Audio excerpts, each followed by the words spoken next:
Welcome again, everyone.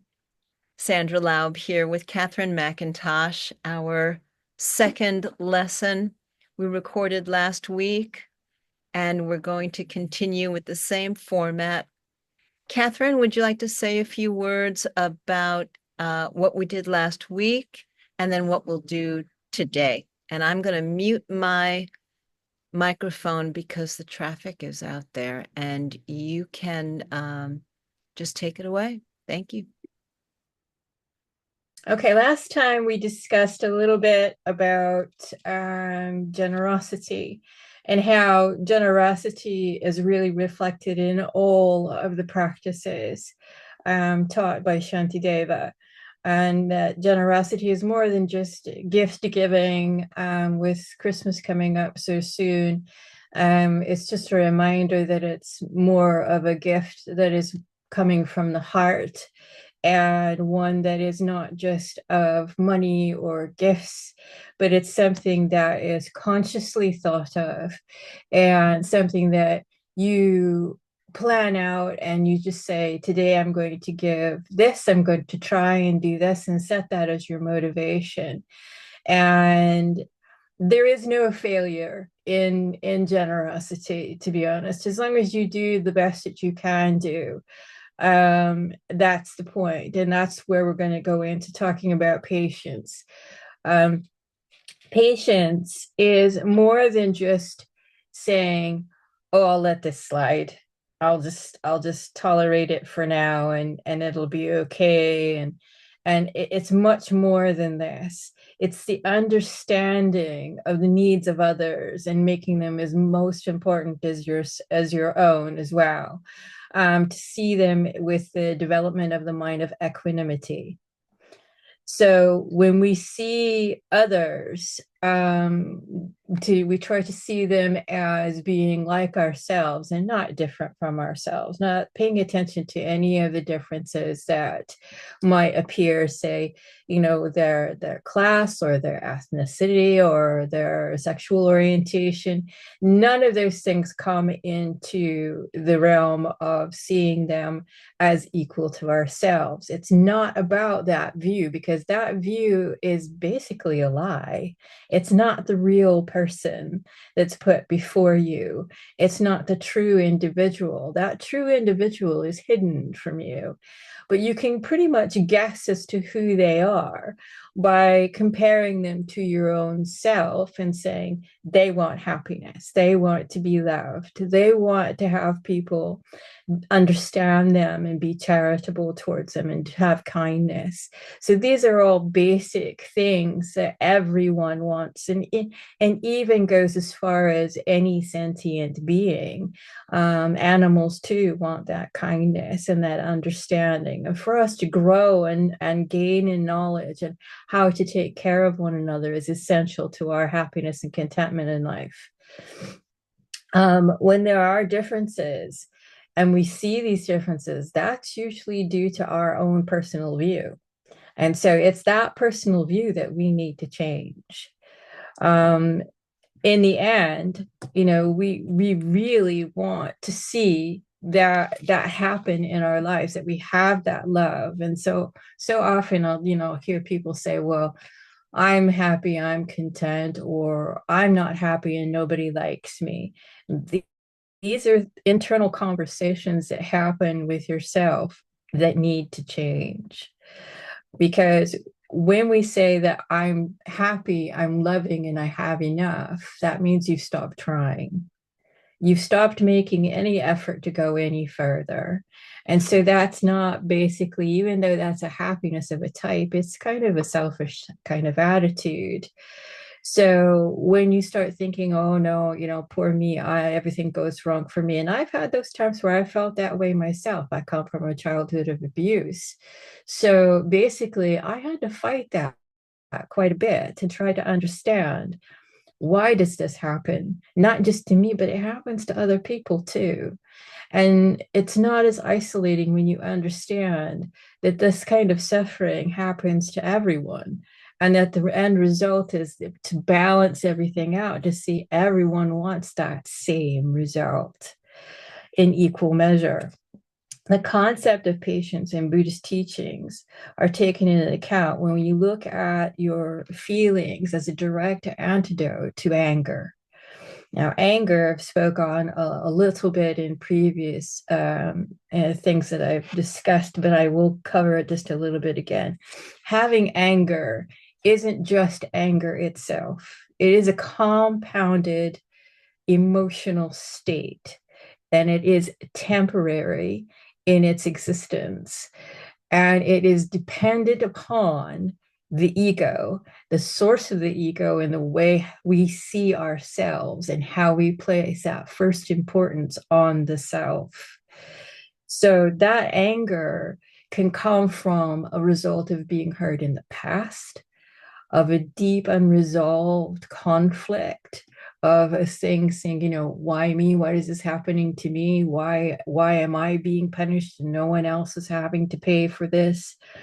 A seeking of revenge rather than looking at your own remorse for things lost or people's death even, and that's a tough one to deal with. And to see that mental disturbance as a grief that needs to be resolved. It needs to be looked at. It needs to be embraced. Now, that's a funny thing to think about, is embracing your anger, but it's the very thing that you need to do. In Buddhist teachings, they speak of that you have 84,000 mental factors in the mind. And you can look at this as a huge child care center. These are all children, and I refer to them as children of the mind. And so you're the only parent, you're the only teacher, you're the one who's protecting them and one that's leading them in the right way.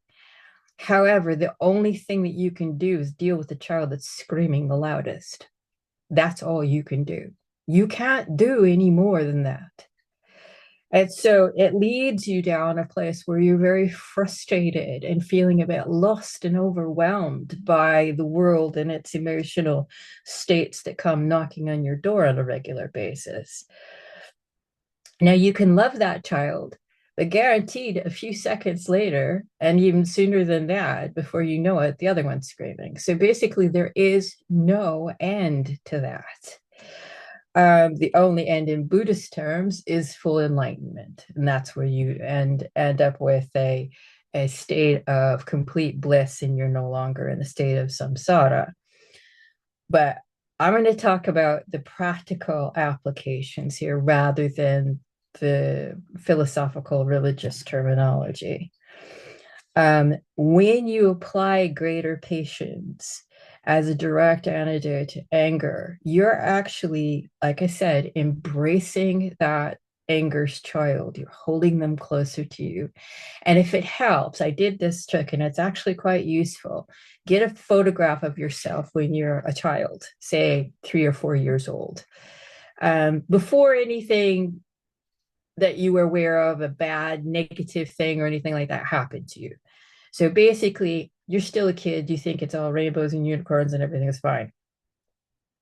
And you look at that photograph and you say, if that child was to come to me today, would I turn them away? Would I say, I don't have time? I can't look at you. I can't listen to your problems. I can't talk to you. I can't deal with it. I can't. You're not going to do that, are you? Because that child is you. That's never changed. You might be, and this year, I'm going to be turning 66 in the next year. 65, sorry, I'm making myself older even.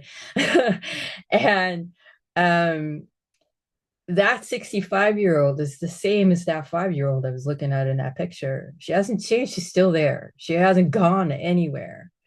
She has more knowledge. She has more experience. Her body has aged. But in your mind, that child still resides and still needs the same things that we all need: love, kindness, compassion, understanding. She needs someone to hear her voice. And that way she can heal. And if you're the only one who's hearing that voice, then you better be listening. You can't rely on anyone else to do that for you. And that's really where the hard work comes in. Um, you might be angry. I mean, if you think for a moment of a time where something made you angry, how did you feel? How did you react? How did it disturb your mind? And you might be thinking, oh, it was just this thing. He stepped on my toe. He hurt my feelings. Da da da da da. If that's the case, then how important is it? But the chances are, in reality, you're attaching that moment to something way in the past that you've forgotten about.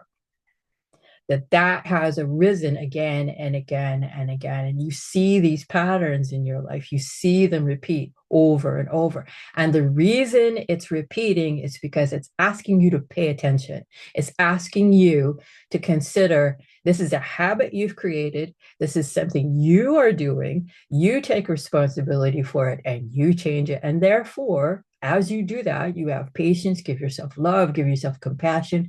Try to look at it as honestly as you can. And once you understand that, yeah, I'm kind of responsible for that, aren't I? Now what do I do? Okay, so we'll get to that in a second. Is now what do we do next? Once you realize that that's a problem. And it's the same thing they teach in AA, Alcoholics Anonymous, addictions and things like that. First, you admit there is a problem. First, you say, this is my problem. I can't blame anybody else. It's not about blame. It's not about judgment. It's just saying it exists. It's there. Now, what do we do?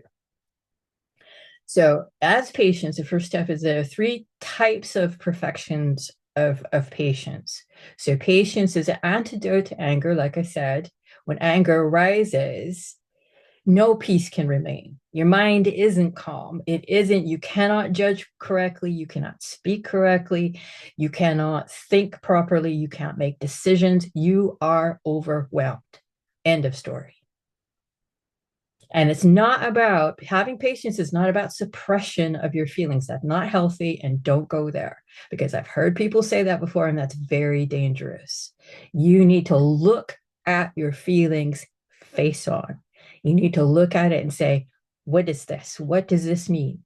And if you don't understand it, then keep searching, keep looking, keep asking that question, challenge yourself. Secondly, you accept the hardship of having this patience, having to practice this patience with a calm mind. You investigate. You learn to look at each emotion one at a time. And the reason we got overwhelmed is because it all bunches all together and it rises all at once like a volcano. It's because we've been suppressing it. And so basically, because we've done this, we've created the causes and conditions for the anger to arise in the first place. So when we are so confused, we cannot make a good decision. And so part of the practice is, once you accept the hardship, this is, I'm going to practice patience. I'm going to do this with a calm mind. It becomes kind of a meditation on its own, just little brief ones going, oh, hang on a second. And just take that second back and go, wait a minute, this is not good. I don't like this. What do I do? And if it's just being still for that few moments to reconsider, then that's enough, because it'll stop that process right in its tracks.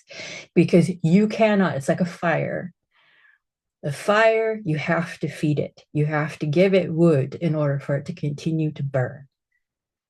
If you do not feed anger, it will die on its own. You won't have learned anything, but it will go away, because its nature is impermanent. It cannot be maintained. And the final step of this is persistent study. Dharma is recommended in Buddhism, as I'm practicing Buddhist, but you may have your own beliefs, your own practices, or none at all. But to educate yourself, to make yourself aware through knowledge, through going through a therapist or somebody else that might be able to help you with your anger, to understand why it arises, why it's affecting your life the way it is, and who you're hurting. You're hurting yourself first. Now, why would you do that? Why would you want to hurt so much when the very thing that you want is happiness? And you'll admit that. So those two ideas are directly in conflict with each other. So as we understand more, we begin to see how we might help ourselves. And this eases your fear, eases your tension. And in the end, it actually helps the people around us. They don't see you as that angry, hurt, resentful person. They start to think, oh, what happened to them? They're not reacting the same way they used to. Okay, rejoice when that happens. Even if they don't notice, even if you just notice, you think, do you know, that didn't make me upset like it used to. That's wonderful, and you just take that and just say, that's your golden moment. So when you look at the last time that you were impatient, and certainly your feelings were hurt in some way, perhaps it was anxiety, perhaps you have PTSD, which I do. These disturbing emotions are very difficult to challenge because they have an ancient footprint. And so one of the things I wanted to share was my therapist and I saw a lovely young lady. She said, when you have PTSD or chronic anxiety, and I'm not a doctor, so I'm just going to say that right now. I'm not giving you medical advice. I'm just saying what I've learned. Is that she told me that having PTSD, chronic anxiety, chronic tension, not only is it bad for your body, that I already knew, but she said it's like having a filing cabinet. And you have a filing cabinet, and everything in your life has a neat little folder it goes into. You have your graduation, you have your marriage, you have your birthdays, anniversaries, and they all go in little folders where they live. And they're fine. They live there, they reside there, not a problem. Having these conditions is like having that stack of paper sat on top of the filing cabinet unfiled. And so whenever something stressful happens to you, a brief moment of tension, anxiety, you have to do something you're not familiar with, you have to give that speech and you're scared to death of standing in front of people, you've got a performance to give and you're very nervous about it, even though you've practiced for many, many hours and you know you've got it. Somehow, something pushes those papers off onto the floor. Now what do? Everything's everywhere. It's all askew, it's all confused. You can't make any sense of it. And the thing is, it didn't make any sense at the time when it happened. Now, past trauma is like that.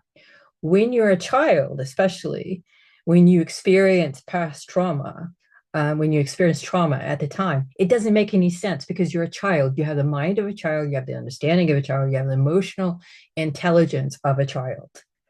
And so you relive that lack of control, right? The truth is, there is no control. You're trying to control something that doesn't exist. It's not a malleable thing. It's not like a pin. You can unscrew it. You can do stuff to it. You can deal with that, right? Emotions are completely invisible. There's nothing you can do with it. You can't grab it. You can't touch it. You can't hold it. You can't do anything with it. Sounds really hopeless, but it's not. Because what you need to see is the source of the suffering and understand that, one, you don't understand it. You've got no concept of what does this mean? And somehow you've labeled it. You've said, I'm not good enough. I'm not worthy. I'm not kind enough. I'm not pretty enough. I'm not skinny enough. I'm not this. I'm not that. And you've put that on top of that event. And you've taken that into your heart. And that's toxic. So when you look at this, it's important to see that there's no one at blame. Okay. You're not even blaming the person who might have abused you, might have hurt you. You're not doing that because they have an illness of their own. Their illness is not yours. You don't own it. They've got their problem. Only thing that you can fix is you. You can't fix other people. You can't love them into liking you more. You can't hold them closer to make them like you more. You can't love your children, your family, your mom and your dad and make them love you more. It just doesn't work because they are them, you are you. So don't look for it. It's a waste of time. What you can do is with patience, accept that this situation is scary. Accept it's okay to be afraid. It's okay to feel you're in danger. It's hardwired into us. Okay. It's okay to not feel good. And nobody tells you that. They're so busy on trying to fix what's wrong with you, not to tell you that it's okay not to feel good about something. Because it's a lack of self control that we perceived was there. You can't control other people. The only person you can fix, the only person you can control is you. And your ego will tell you lies. Your ego will say, nah, you want more than that. You're better than that. You're so great. You're so good. Especially people who are famous, they got a real hard time of it because everybody's telling them how good they are. But when they get older and all that stops, goodness sakes, what happens to them? They suffer a lot. That's why you end up with these people that are famous that are on drugs or alcohol, everything. They turned all kinds of things just to replace that feeling of everybody loving them all the time, because they never developed that within themselves first. So please do this for me. Before we do a meditation, and I am kind of watching our time, trying to work into it. I'll talk some more before we do our meditation, but I want to say this now. Before we do our meditation, if you find that you're like me, you get a little bit anxious or you get a little bit nervous or you're prone to anxiety or tension or depression, anything like that, just be very, very mindful of your own mental state. Never, never do this kind of work and really push hard and really kind of, try to be like, the super athlete where they want to go for gold. You're not doing that. You're doing it one step at a time. You're doing it just a little bit at a time. If you just do one part of the meditation, brilliant. It's great. Just keep doing that till you're used to it. Take care of yourself, love yourself enough that you don't want to pile on more trauma by trying so hard. So I wanted to make sure I made that abundantly clear.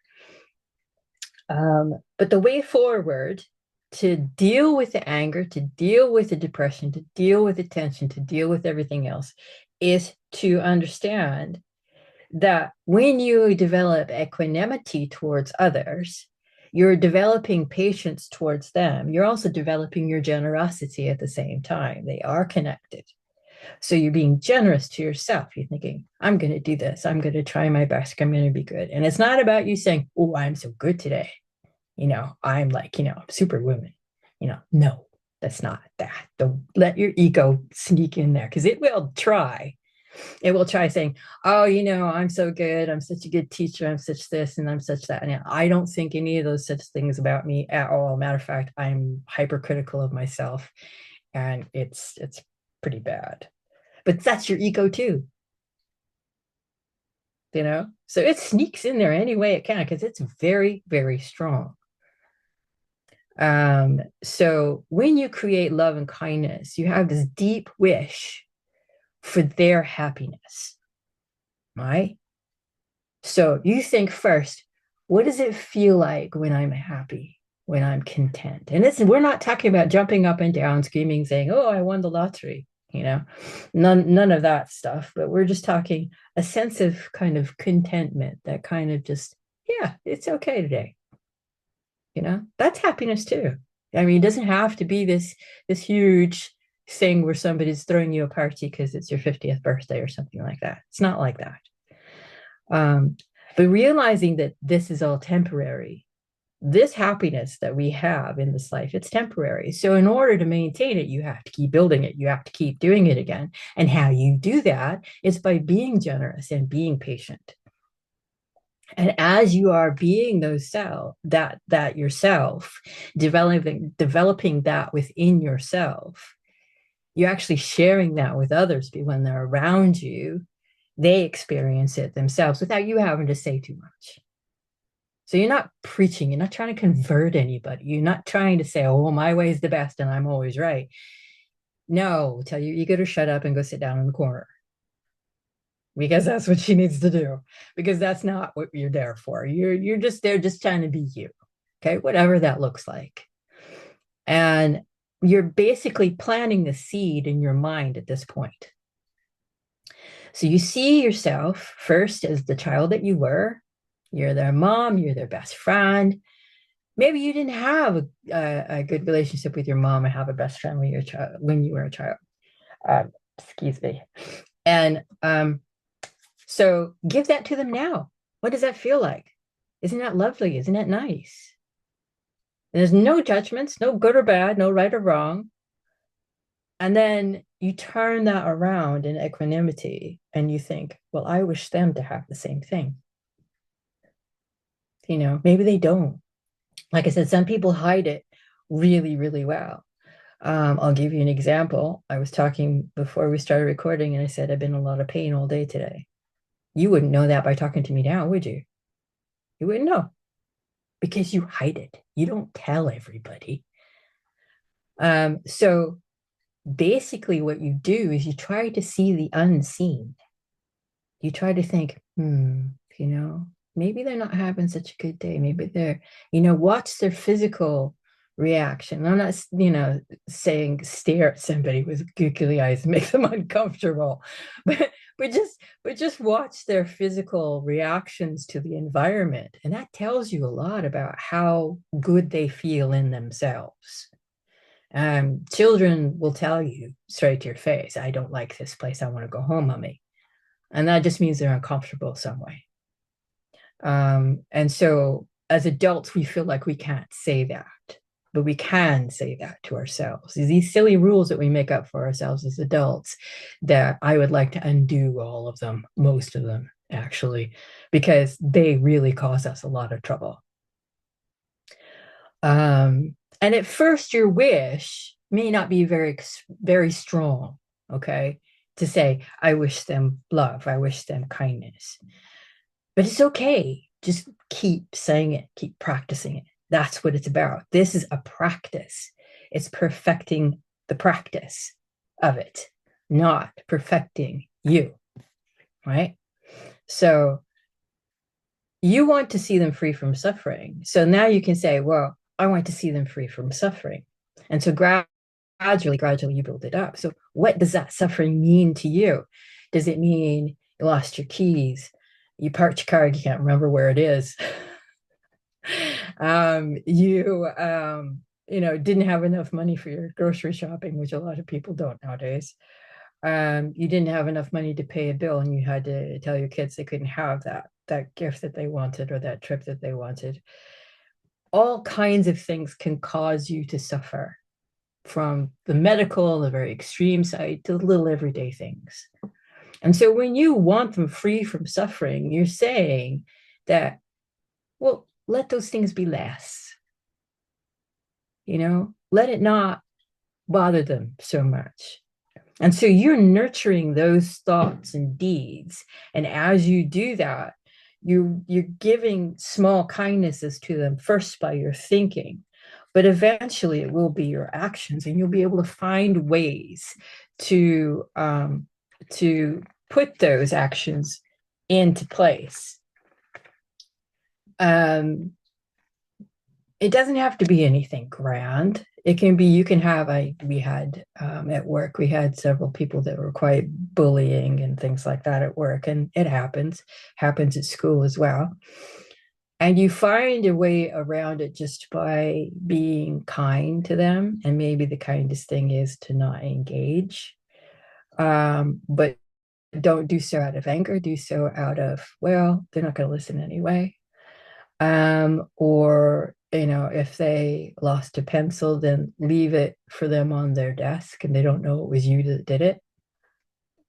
Sneaky bodhicitta is what I used to call that, because nobody knew that I was the one that did it, but I knew I did it. And there was one nun, she would lose her paperwork on a regular basis, and I used to watch and keep track of where it was. And whenever she wandered off, I'd go pick it up, put it back where she would find it late. She didn't know it was me that was doing it, so I was like the little Buddha fairy or something. But I didn't want her to know, because then she didn't owe me any gratitude. She didn't have to say thank you. And I got the joy of actually keeping that joy all for myself as well, which is a little selfish to begin with, but it was skillful on my part, because I didn't have to hold on to the thought that, oh, it was me that did that. And everybody knows about it. And then my ego gets fed. And it's like, no, it was just enough to know that I did this nice thing for her, and that was it. There's all kinds of creative ways that you can do that. Now, when you think about these angry situations, it also comes into contact with possibly violence. And so when we talk about violence, it doesn't mean staying in that position where that you put yourself physically, emotionally at harm's way. That's not healthy. So you need to set boundaries. It's like, do the best you can to keep yourself safe, but to be able to practice in a good way. You want to be able to have a healthy and happy life as well. And so it's not wrong for you to think, and it's not your ego either in this case, it's just common sense, that you would keep that moment and just say, I'm going to walk away, but I will do so without anger, without remorse, without feeling like I did something wrong by having to say no. And some people, like myself, are people pleasers. They want to say yes all the time. And they want to say, oh, yeah, I'll do that for you. I'll do that for you. And you end up doing too much. You end up tired, and you pay for it because you're not paying attention. You're not being mindful about your own limitations. Again, that's your ego. Okay. It's not helpful.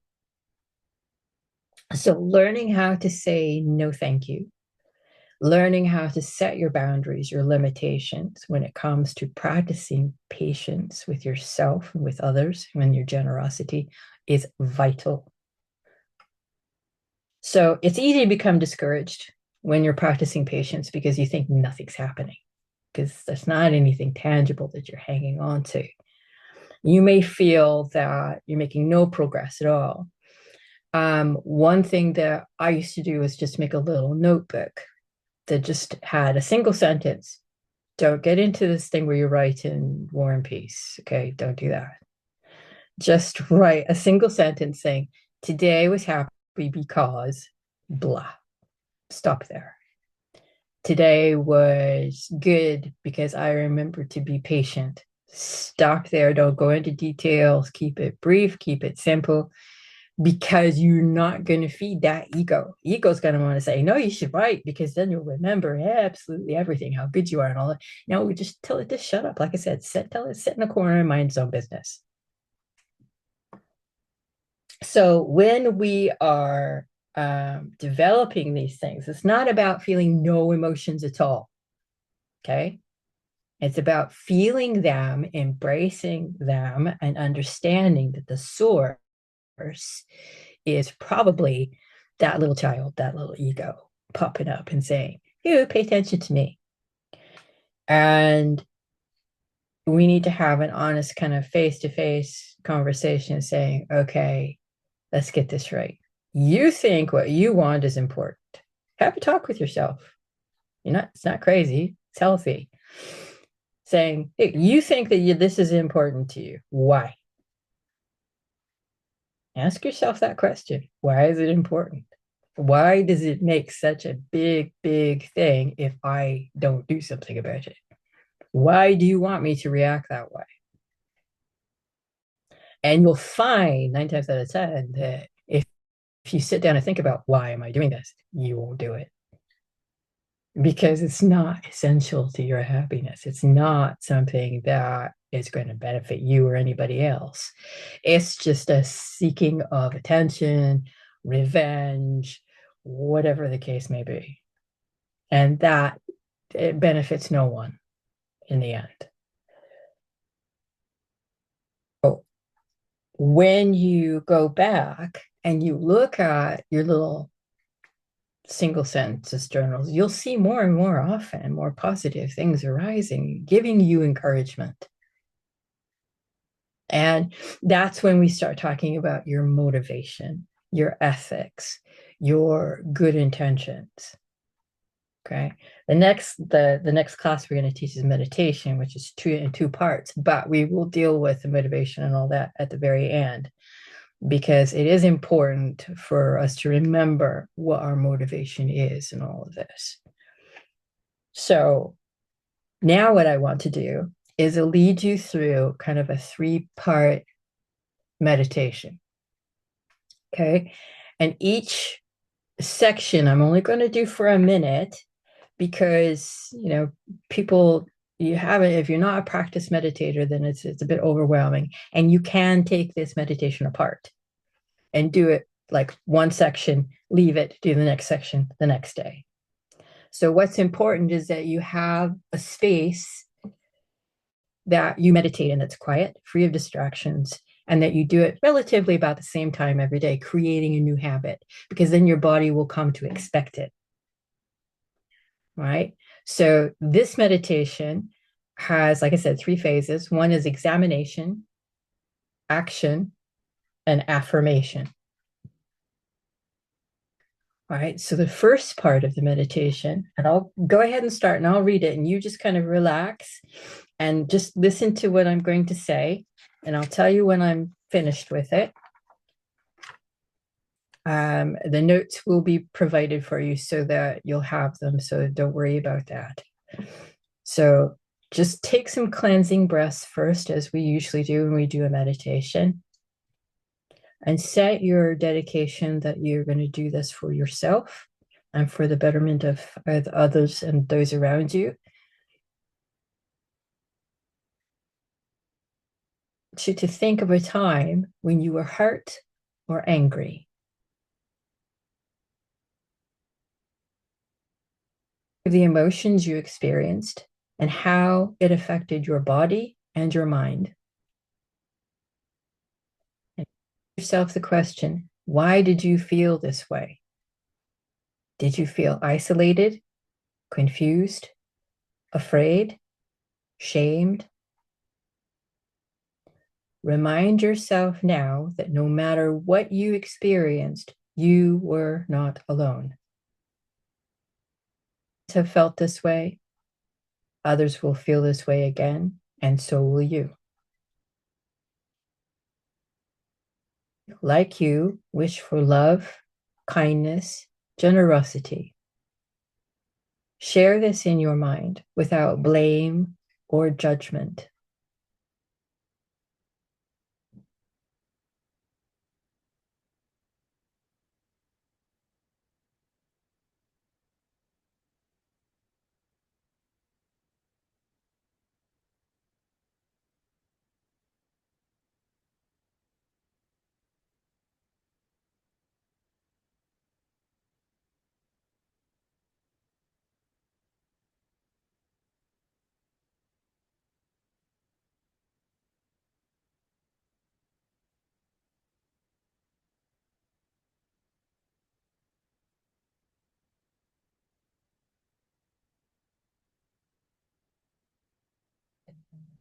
This harm is temporary and it cannot last.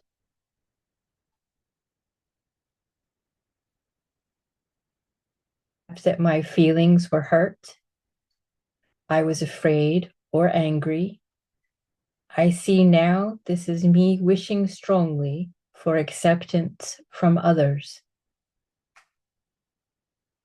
My action is I now give generously that acceptance to myself.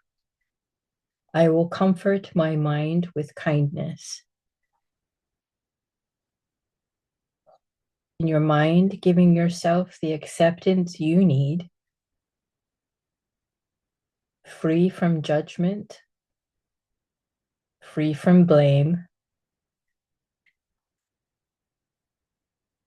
All of that I am good and trying to be kind to myself and others, and this is enough.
And I will hold daily.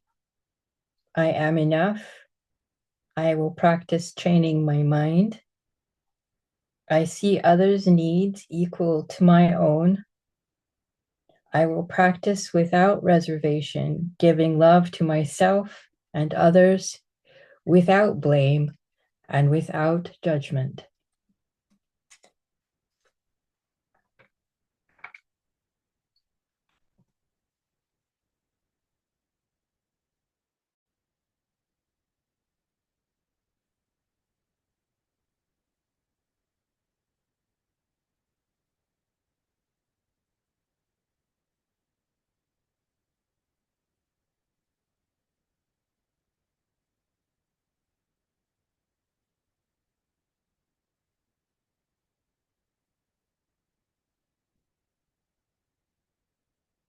As a dedication, we dedicate this to the benefit of all who we meet and those we have yet to meet, for the opportunity to grow with kindness, with generosity and patience,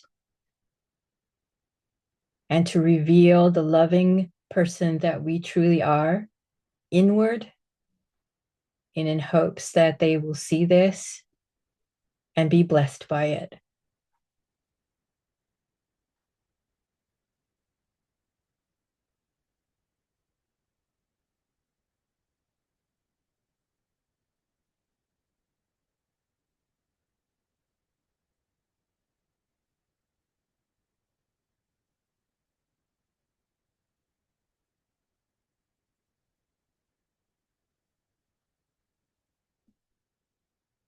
Now, one thing I want to say again, because people tend to forget that I said it, if you feel overwhelmed by the meditation, if you feel overwhelmed by the practice of patience, if you feel like it's kind of out of your control, you're doing too much.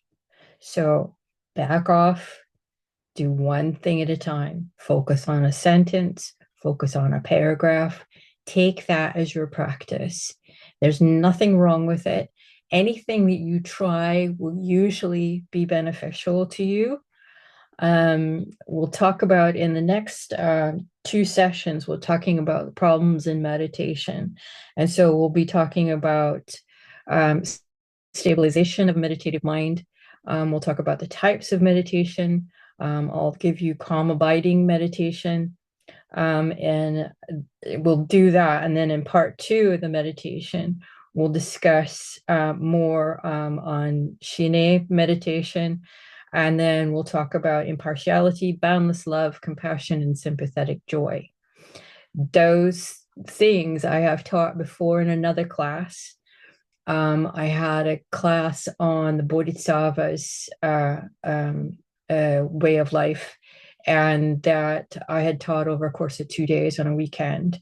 So I'll provide that lesson. It's completely done, and it's in a little booklet and stuff like that. So I'll send that to yourself so you can have that. I won't be teaching that class because it really needs to be taught in person, and it does contain a lot of the monastic issues and things like that in it.